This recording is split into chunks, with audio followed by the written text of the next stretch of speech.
Floks wiechowaty jest byliną z rodziny wielosiłowatych, pochodzącą z Ameryki Północnej. Roślina dość często występuje w ogrodach w stylu wiejskim, na rabatach. Bylina jest prosta uprawy, jest całkowicie mrozoodporna, szybko i bujnie się rozrasta. Przed posadzeniem należy przygotować wokół niej wolną przestrzeń. Należy także użyć glebę, kompostem lub dobrze przerobioną obornikiem. Roślina posiada duże wymagania pokarmowe ze względu na swój szybki wzrost. Jest to najwyższy uprawiany gatunek floksa. Powinien być ściółkowany, ponieważ potrzebuje wilgotne gleby. Podczas suszy należy go podlewać, chyba że mamy grubą warstwę ściółki i wilgoć się utrzymuje w ziemi. W pierwszym roku od posadzenia nie trzeba go nawozić, jednak w kolejnych latach to nawożenie by się przydało. Floksy te powinny być nawożone, aby uzupełnić niedobory składników pokarmowych. Należy pamiętać, że floksy wiechowate mogą nie tolerować nawozów mineralnych, dlatego zalecam obornik granulowany lub różnego rodzaju gnojówki czy biohumusy. Stanowisko powinno być słoneczne lub półcieniste. Wydaje mi się, że słoneczne, na stanowisku słonecznym lepiej one kwitną. Przed nadejściem zimy ścinamy część nadziemną. Sposoby rozmnażania. Przez nasiona, jednak w uprawach amatorskich praktycznie się go nie stosuje, mogą nie powtarzać cech.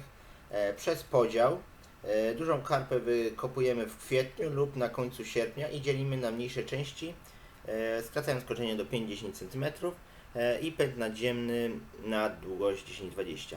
Przez sadzonki korzeniowe od grudnia do marca tniemy korzenie o średnicy 0,5 cm na kawałki i długości 5-6 cm.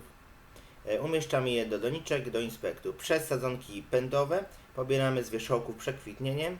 Od marca do czerwca ukorzeniamy w wilgotnym torfie pod osłoną foliową.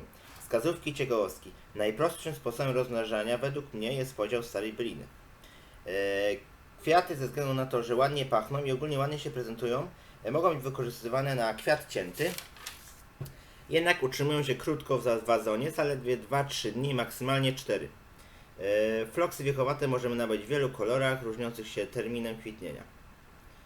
Chodzi o to, że jest bardzo dużo odmian dostępnych. Floksy wiechowate mogą dorosnąć do 150 cm w zależności od odmiany. Odpowiednio pielęgnowany floks, m.in. regularnie nawożony i podlewany, może rosnąć w jednym miejscu nawet 10 lat. Floksy wiechowate mogą zostać zaatakowane przez np.